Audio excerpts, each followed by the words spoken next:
श्लोक कि जय जय राघव जन भाय भंजन, जय जय राघव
आपकी जय हो। आपने मेरे प्राण की रक्षा की है, इस वंश की रक्षा की है। अब भगवान जाने लगे। जब रथ पर भगवान बैठ गए ना, तो पीछे से कुंती मैया आई दौड़ी दौड़ी, कहा प्रभु हे कृष्ण क्या बात है बुआ जी? कहा तुम जा रहे हो? कहा बुआ जी हम जा रहे हैं अपने घर। कहा मत जाओ। कहा बुआ जी बहुत समय हो गया है, मुझे जाने दो। कहा जाओ, जा सकते हो, लेकिन नहीं आए, एक वरदान दे दो। कौन सा वरदान? मैया ने क्या मांगा है? कन्हैया मुझे दुख दे दो।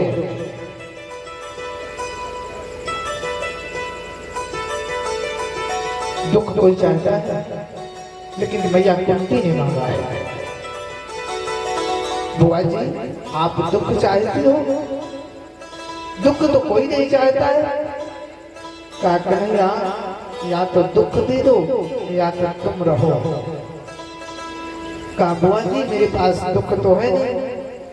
कहा कन्हैया जब मेरे ऊपर विशाल सेना थी, चारों तरफ से मैं घिरी थी, मेरे पुत्रों पर काल मरड़ा रहा था, तो आपने सहायता किया है। अब आज जब सुख का समय आया तो तुम छोड़ के जा रहे हो, तो तुम रहो, मुझे दुख दे दो। जब तुम दुख में ही मेरे साथ रहोगे तो मुझे दुख ही दे दो कन्हैया। बुआ जी दुख तो है लेकिन मैं देता हूं। भगवान रुक गए। रुक करके प्रभु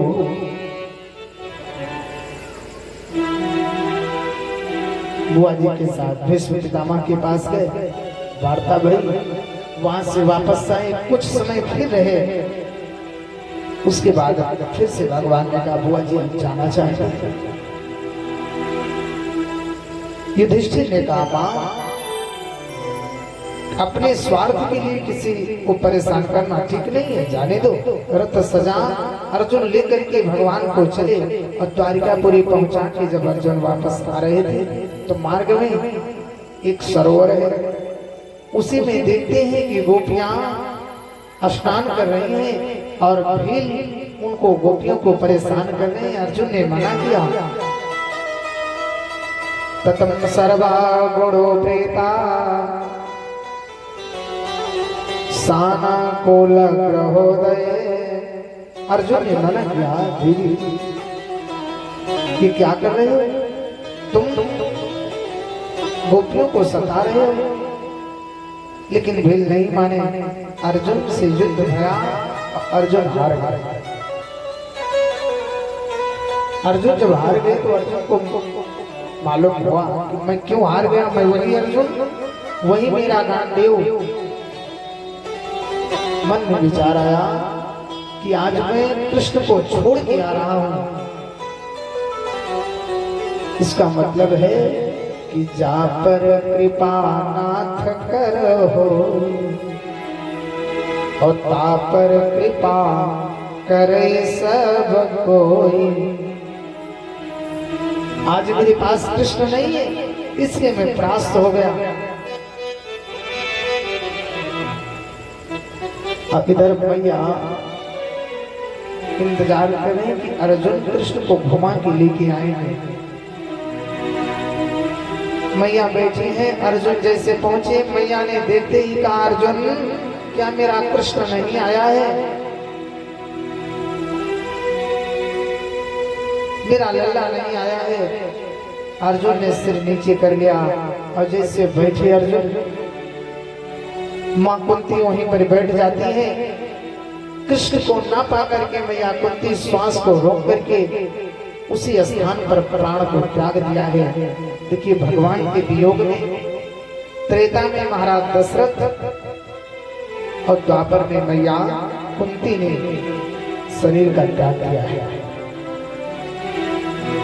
इधर समय बीता, अंत्येष्टि क्रिया को पूर्ण किया। जंगे वंश धरा पांडव ओजसा ततः सर्वं गुणो प्रेता शानं को लग्रहो। सुंदर समय। अब पांडव के वंशधर देवी पुत्रा के गर्भ से एक सुंदर बालक का जन्म हुआ। बोलिए भक्त वत्सल भगवान की। कृपाचार्य जी बुलाए गए। कृपाचार्य जी आए, नामकरण किया। नामकरण में प्रसन्नता के साथ जाति क्रम संस्कार किया, प्रजातीर्थ संस्कार किया, नामकरण किया। नामकरण में रखा है परीक्षित। देखिए परीक्षित कोई साधारण नहीं, भगवान का दर्शन गर्भ में ही किया है। और जब परीक्षित नाम पड़ा, अधिक प्रसन्न लोग मिलने के लिए आते हैं, मिलने के लिए आ रहे हैं। कहते हैं लल्ला का मुखड़ा तो बड़ा सुंदर, बड़ा अद्भुत है। आए दिन कोई ना कोई मिलता है, कोई ना कोई दर्शन होता है। प्रजातीर्थ संस्कार, जाति कर्म संस्कार खूब किया है, खूब लुटाया है। और धीरे धीरे बालक बड़ा होता गया। परीक्षित का विवाह उत्तर की पुत्री इरावती के साथ संपन्न भया। इनके चार पुत्र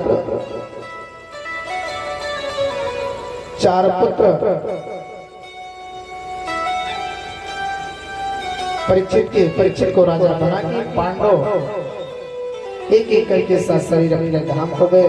लेकिन जब परीक्षित के चार पुत्र हुए तो महाराज परीक्षित बड़े प्रसन्न, खूब जाके क्षत्र राजा है पूरी पृथ्वी की, और रोग को देख के बड़ा अति प्रसन्न है। सूत जी महाराज कहते हैं कि ऐसन मनोहर मंगल मूर्त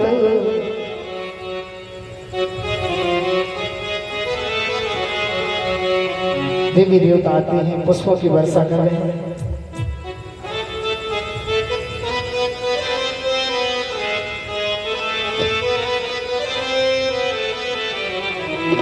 ऐसन मनोहर मंगल मूर्ति सुहावन सुंदर सूरत हो। राजा जी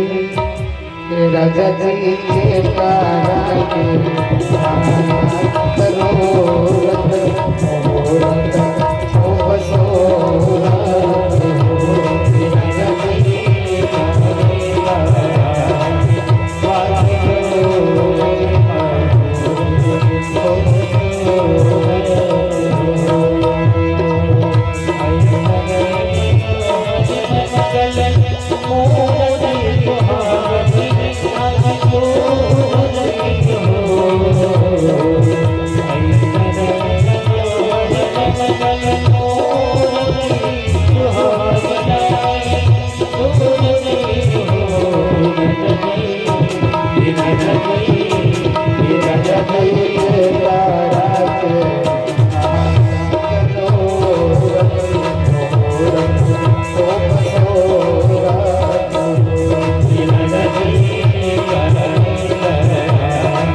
एक छत्र राजा भय बालकों को देख कर अति प्रसन्न महाराज परीक्षित और परीक्षित एक दिन शिकार करने के लिए निकले। धनुष बाण हाथ में, बहुत प्रकार के बने पशुओं का संहार किया। मार्ग में टहलते हुए देखते हैं कि एक काला पुरुष जो हाथ में डंडे लेकर के बैल है जिसकी 3 टांगे हैं उसको प्रहार करता है। बगल में पृथ्वी रूपी गाय विलाप कर रही है। देख करके महाराज परीक्षित कहने लगे, ये दुष्ट जिसके चरणों को हमारे पूर्वजों ने पूजा हो, आज तुम उसके ऊपर प्रहार करते हो, तुम कौन हो? कहा भगवान मैं कलयुग हूँ, मैं कलयुग हूँ। कहा मैं तुम्हें रहने नहीं दूंगा, मैं तुम्हें रहने नहीं दूंगा। प्रहार करने के लिए जब तैयार रहे तो कहा भगवान आप ही मुझे कहीं रहने का स्थान दे दो, ध्यान दीजिएगा। जब कहा तो दया गई परीक्षित को, 4 स्थान दिया। पहला वृत्त कीड़ा, जहां पर झूठ बोला जाएगा वहां पर कलयुग का वास है। दूसरा, मदपान, जहां पर मदिरापान होगा वहां पर कलयुग का वास है। ध्यान दीजिएगा। तीसरा, स्त्री संग, जहां पर वैश्यावृत्ति होगी वहां पर भी कलयुग का वास है। और चौथा, हिंसा, जहां पर हत्याएं होंगी वहां पर भी कलयुग का वास है। कलयुग ने कहा भगवान यही 4 स्थान आपको हमारे लिए मिला, अरे एक आध स्थान कोई अच्छा सा दे दो। कहा तुम्हें इसी 4 स्थानों में ही रहना है और स्थान नहीं मिलेगा, तुम उस योग्य नहीं हो। कलयुग ने कहा है भगवान अरे मेरे में आपने अवगुण देखा है, गुण तो जाना ही नहीं है। कहा कौन सा गुण है? कहा भगवान अरे सतयुग त्रेता द्वापर में जो गुण नहीं थे वो मेरे में है। कहा क्या? कहा 1,000 वर्ष तपस्या करने पर सतयुग में, त्रेता में, द्वापर में जो फल प्राप्त होता है वो कलयुग में भगवान के नाम ले लेने से फल की प्राप्ति हो जाती है। बोलिए भक्त वत्सल भगवान की जय।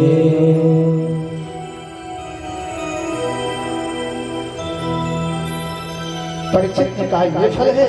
कहा भगवान अरे कलयुग केवल नाम आधारा, कलयुग केवल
परीक्षित इतने प्रसन्न भये कि समझ ही नहीं पाए।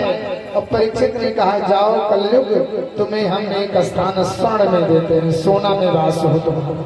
ध्यान देना, सोना आप लोग पहनते हो और सारा कलयुग का दोष सोने में है। सोना कभी भी खरीदो तो 24 मिनट यानी 2 घड़ी कम से कम आप उसको गंगा जल में डुबो के रखो, उसके बाद निकालो, रोली चंदन लगाओ, फिर भगवान के चरणों में समर्पित करो कम से कम 24 मिनट, उसके बाद धारण करो। नहीं तो कलयुग का वास सोने में है। आप सोना धारण करोगे तो आपकी बुद्धि चकराएगी, काम नहीं करेगी। बोले वृंदावन बिहारी लाल की।